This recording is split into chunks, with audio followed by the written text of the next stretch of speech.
میرے دوستو، زبان کا اثر دل پہ جاتا ہے۔ میں اس کی مثال دیا کرتا ہوں۔ شیخ پورہ میں ہمارے محسن محترم حضرت مولانا شیخ الحدیث حکیم محمد طاہر دامت برکاتہم العالیہ ہیں۔ اللہ پاک نے انہیں بڑا نوازا ہے۔ حکیم اور ڈاکٹر بھی ہیں، شیخ الحدیث بھی ہیں، اور مدرسے کے محتمم بھی ہیں، اور اپنے اس کے تصوف کے شیخ بھی ہیں۔ اللہ نے بڑا کرم سے ان کو نوازا ہے، اللہ ان کی حفاظت فرمائے۔ وہ بعض اوقات مجھے کوئی تکلیف ہو تو میں ان سے دوائی لیتا ہوں۔ پچھلے ہفتے میں ان کے پاس گیا تو انہوں نے میری نبض چیک کی۔ یقین مانے نبض پہ ہاتھ رکھ کے بندہ بتا دیتا ہے کہ یہ کیا کہہ رہے ہیں۔ نبض چیک کی تو مجھے کہا کیا کھایا؟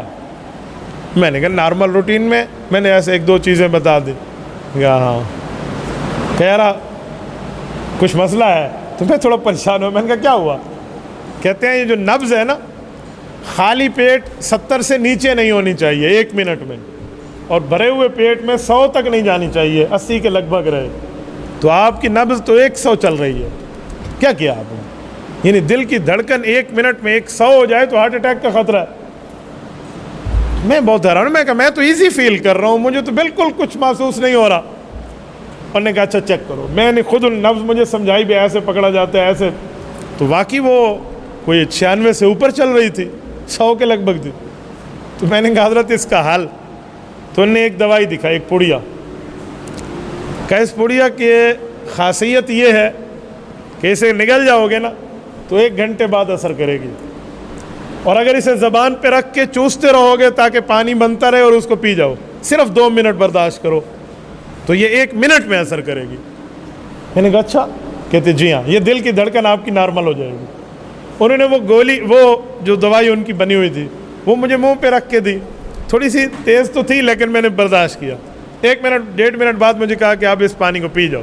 میں پی گیا۔ 2 سے 2.5 منٹ گزرے، مجھے کہا نبض چیک کرو۔ میں نے چیک کی تو وہ 80 پر نارمل آ گئی تھی۔ اس سے انہوں نے ایک نقطہ بتایا جو میں آج کی گفتگو میں سمجھانا چاہ رہا ہوں۔ میں کوئی دوائی نہیں سمجھا رہا، میں ایک نقطہ سمجھا رہا ہوں۔ کہنے لگے کہ مفتی صاحب آپ کچھ سمجھے؟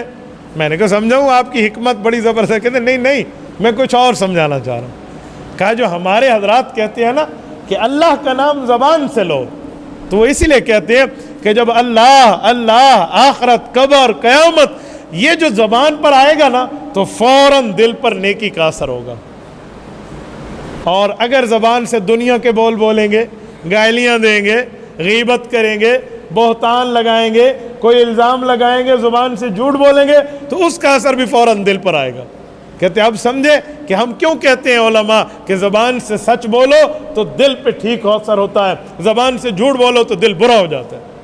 کہا یہ دنیا کی ہم نے یہ جو ہے نا کیا کہتے ہیں اس میں اس کو گرینڈ کر کے دوائی بنائی اور زبان پہ رکھا اور 1 منٹ میں اثر ہوا ہے۔ تو آپ بتائیں جب زبان سے اللہ کہیں گے تو اس کا اثر بھی جائے گا، کسی کو گالی دیں گے اس کا اثر بھی جائے گا۔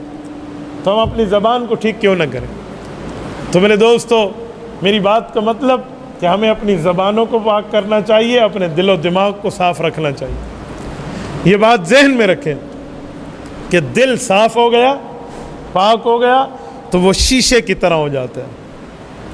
شیشے میں یوں رکھو نا، میں دیکھ سکتا ہوں باہر دن ہے، سورج چڑھا ہوا ہے، اور یہ شیشہ خراب ہو تو مجھے دن بھی رات نظر آئے گی۔ جب دل بندے کا صاف ہو، گناہوں سے، غیبت سے، بہتان سے، الزام سے، جھوٹ سے، اللہ کی نافرمانی سے، کسی کے حق کھانے سے، ظلم کرنے سے صاف اور پاک ہو تو دل شیشہ ہوتا ہے، بندے کو اپنی آخرت، اپنی قبر اور معاملات سامنے ہوتے ہیں۔ اور جب دل گندلا ہو جائے، میلا ہو جائے، گناہ کریں اور توبہ نہ کریں، غلطی کریں اور معافی نہ مانگیں، جرم کریں اور اس کی تلافی نہ کریں، اور کرتے رہیں، تو دل میلا ہو جاتا ہے، کالا ہو جاتا ہے، دھندلا ہو جاتا ہے، پھر اپنی قبر آخرت اور اپنے ظلم کے معاملات میں یاد آخرت کی نہیں رہتی۔ پھر بندہ یوں سمجھتا ہے جیسے اللہ کے رسول نے فرمایا کہ منافق گناہ کو یوں سمجھتا ہے جیسے کان پہ کوئی مکھی بیٹھی تھی، میں نے یوں کیا تو اڑا دیا، اس سے محسوس تک ہی نہیں ہوتا۔ یہ معاملہ ہے۔ یہ کیفیت کب بنتی ہے؟ جب دل بندے کا خراب ہو جائے۔ دل کے خراب کا معنی کوئی دل کی شریان بند نہیں کہہ رہا کہ دل کا وال بند ہو گیا، یہ نہیں کہہ رہا، دل کی دھڑکن تیز ہو گئی، یہ نہیں۔ دل کے خراب ہونے کا مطلب گناہ ہے، اور دل کے صاف ہونے کا مطلب